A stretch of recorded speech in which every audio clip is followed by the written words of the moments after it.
লড়াই করছি, মানে যে জায়গায় আমরা লড়াই করছি সব জায়গায় আমরা একই কথা বলছি, সমস্ত প্রার্থীরা একই কথা বলছে। কেউ বলবে না যে আমাকে ভোট দাও আমি ওইটা দেবো ওইটা দেবো, সবাই একই কথা বলবে।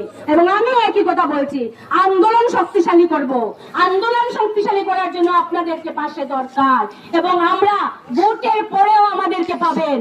আপনারা জানেন করিমগঞ্জ জেলার নাম পরিবর্তন করা হয়েছিল, হয়েছে।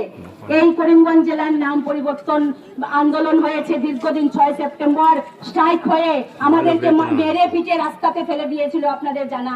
আমাদের 6টা মেয়ে 12 দিন জেল খেটেছে, 6টা মেয়ে 12 দিন জেলে ছিল। এই শাসক গোষ্ঠীর গুন্ডারা এসে আমাদেরকে মারলো, তারপর আমাদের বিরুদ্ধে আমরা আত্মরক্ষা করছি, আমাদের বিরুদ্ধে কেস দিয়ে 12 দিন জেল খেটেছে এই মেয়েরা। ভয় পায়নি, এখানে দাঁড়িয়ে আছে, ভয় পায়নি। আমরা ভয় পাই না, সিউসিআই কমিউনিস্ট দল ভয় পাই না, আন্দোলনে ভয় পাই না, আমরা আন্দোলনে বিশ্বাসী। ফলে করিমগঞ্জ নাম পরিবর্তন কোন স্বার্থে করেছিল? সাম্প্রদায়িক অভিসন্ধি নিয়ে, সাম্প্রদায়িক বাতাবরণ সৃষ্টি করার জন্য। করিম নাম, যেহেতু আমরা ছোট থেকে বড় হয়েছি, কোনদিন ভাবিনি এটার নামের আগে করিম আছে, করিমগঞ্জের নামের আগে করিম আছে। কোনদিন মানুষ, সাধারণ মানুষ ভাবেনি, সাধারণ হিন্দু মানুষরা ভাবেনি, এগুলো ভাবিয়েছে, এগুলো নতুন করে ভাবনা মানুষের মধ্যে সৃষ্টি করেছে সাম্প্রদায়িক সুরসুরি দেওয়ার জন্য, সাম্প্রদায়িক সুরসুরি দেওয়ার জন্য এগুলো ভাবিয়ে মানুষের মধ্যে মানে দ্বন্দ্বের সৃষ্টি করেছে। আমরা আমরা আন্দোলন করেছি, আপনাদের অঞ্চলে এসে আমরা লিফলেট বিলি করেছি, টাকা সংগ্রহ করেছি। পরে আমরা আন্দোলন 6 সেপ্টেম্বরের বন্ধ সবাই সাপোর্ট করেছিল। এই বন্ধ সাকসেসফুল যখন হয়ে গেল, তখন বিজেপির গুন্ডা বাহিনী নামিয়ে আমাদেরকে মারপিট করে আমাদেরকেই জেলে পুড়েছে। কি হলো?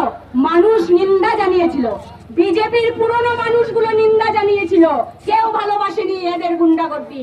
কারণ সাধারণ মানুষ এই বরাক উপত্যকার পীঠস্থান, এই আন্দোলনের পীঠস্থান। বরাক উপত্যকার মানুষ আন্দোলন করতে জানে এবং ভালো মানুষ এখনো আছে, ফলে তা সবাই নিন্দা জানিয়েছিল এদেরকে। আমাদের কিচ্ছু হয়নি, আমরা ভয়ও পাইনি আর ভয় পাবো না, যেহেতু আমরা সিউসিআই কমিউনিস্ট দল করি, ফলে আমরা ভয় পাওয়ার কিছু নেই। বন্ধুগণ, আপনাদেরকেও বলছি, আপনাদের বিবেককে প্রশ্ন করবেন, ভোটটা দেওয়ার আগে আপনাদের বিবেককে প্রশ্ন করবেন। আমি যদি এখানে কিছুটা ভোট পাই, আমি বলতে আমাদের দল যদি পায়, তাহলে আমরা আন্দোলনটাকে শক্তিশালী করতে পারবো, আন্দোলনকে সবার সামনে নিয়ে আন্দোলন করে আমরা দাবি আদায় করতে পারবো।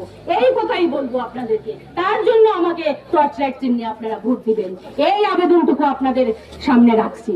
তাই বন্ধুগণ, আমি আর লম্বা করবো না।